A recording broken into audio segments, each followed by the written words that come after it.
Première édition du festival Nos Jeux sur Marne à Nogent-sur-Marne. Nous sommes le dimanche 26 mai et nous allons passer toute la journée ensemble et faire connaissance avec des auteurs, illustrateurs, des artistes qui sont venus sur cette manifestation. On pourrait croire que c'est une manifestation exclusivement réservée aux jeux et en fait à côté du jeu il y a plein de choses, l'illustration, la BD, les romans. Et nous allons faire connaissance avec Jean-Mathias Xavier et Alain Brion. Bonjour à vous deux. Bonjour. Alors vous êtes tous les deux illustrateurs, chacun dans votre domaine. Jean-Mathias est illustrateur de couverture de romans, mais avec une spécificité, on va en reparler. Et Alain Brion, vous faites de la couverture, mais vous faites aussi de l'illustration de la BD, on va dire traditionnelle. On peut s'apercevoir qu'on peut être illustrateur et avoir plusieurs vies en une seule. Il vaut mieux pas se fixer sur un domaine, parce que si le domaine passe un peu à la trappe, vous passez avec. Et l'adaptation, quand on passe, par exemple pour vous, de l'illustration au cinéma? C'est toujours un peu le même métier de toute façon, c'est faire des dessins. Donc après, les techniques changent, mais globalement, c'est quand même un peu le même métier. C'est les mêmes techniques qu'on emploie, c'est les mêmes processus intellectuels. Alors après, il y a des subtilités, mais ça reste un peu, les bases restent les mêmes, c'est du dessin. Vous trouvez ça important, le contact avec le public et justement entre vous, parce que ça peut vous apporter des opportunités pour des projets? Ça vous est déjà arrivé qu'il y ait quelque chose qui découle de ça? Les salons, c'est rencontrer les autres. Aussi. Ça, c'est parce qu'au départ, on bosse tout seul, effectivement, et on découvre les autres, quels sont leurs contacts. Puis il y a des affinités. On rencontre qui des se créent. éditeurs. Oui, des éditeurs, des libraires, enfin. Moi, en tant qu'illustrateur, parfois ça peut m'arriver de trouver quelqu'un et de me dire waouh, mais il dessine trop bien, il fait ça un truc génial, tout ça, machin et tout. Mais pourquoi pas bosser avec lui ou lui proposer du boulot, ou lui dire bah tiens, moi je connais, voilà, il y a un tel qui cherche ci ou ça. Donc c'est toujours intéressant. Vous avez déjà eu des partenariats qui ont découlé comme ça de salons avec des éditeurs ou d'autres illustrateurs que vous avez trouvés? Oui. Ça permet de connaître d'autres éditeurs aussi, parce qu'ils sont parfois présents sur les salons aussi. Donc c'est un biais pour éviter la case envoyer des dossiers. Et ça, c'est un peu une bouteille à la mer.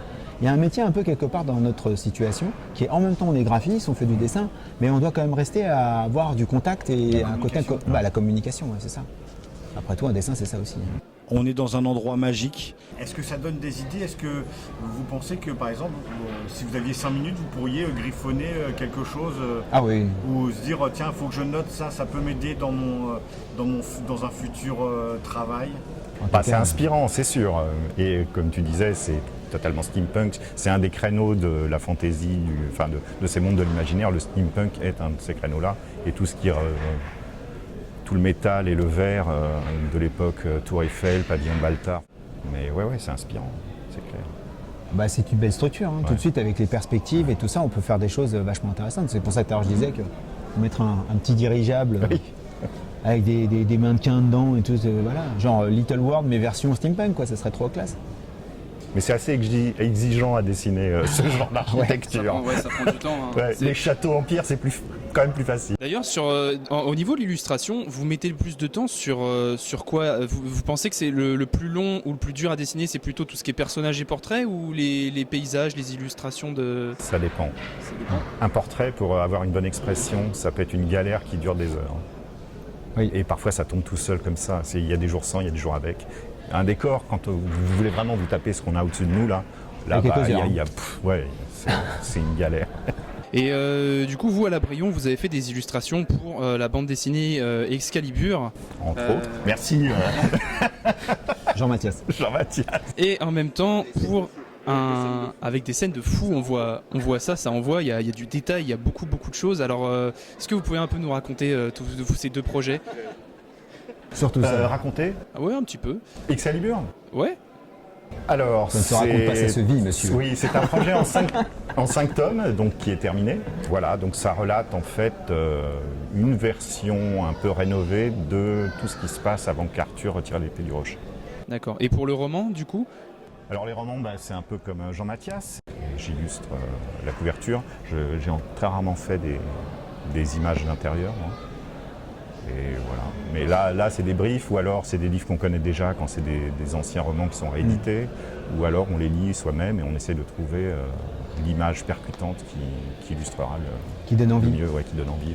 Parce que la couverture, c'est quand même ça qui fait tout. Ouais, Et c'est là en fait où moi j'ai toujours à chaque fois J'ai halluciné quand j'étais gamin et je voyais les couvertures de livres de Frank Frazetta, qui vraiment pour moi est c'est exactement la même. Non, mais c'est une référence. c'est la référence en Heroic Fantasy. Dans C'est ce lui qui a domaine-là, ouvert en fait la porte vers les couvertures Heroic Fantasy. Il a quand même fait les Conan. Ouais, Et après plein d'autres, les John Carter, tout ça et tout. Et pour moi, ce qui me frappait le plus en fait quand je regardais, et vraiment j'étais môme, j'avais 7 ans, donc faut imaginer. Donc je voyais ces illustrations et je me disais mais comment il fait pour que je puisse vivre tout ça en une image?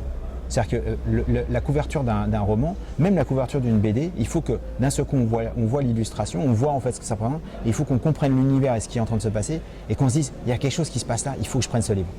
Voilà, et c'est l'instant. Il y a quelque chose qui se passe. Et si vous y arrivez, vous êtes le roi du pétrole. Bon, bah merci Alain Brion, Merci merci à vous. Jean-Mathias Xavier. Merci à vous. Et puis, bon salon à vous. Merci.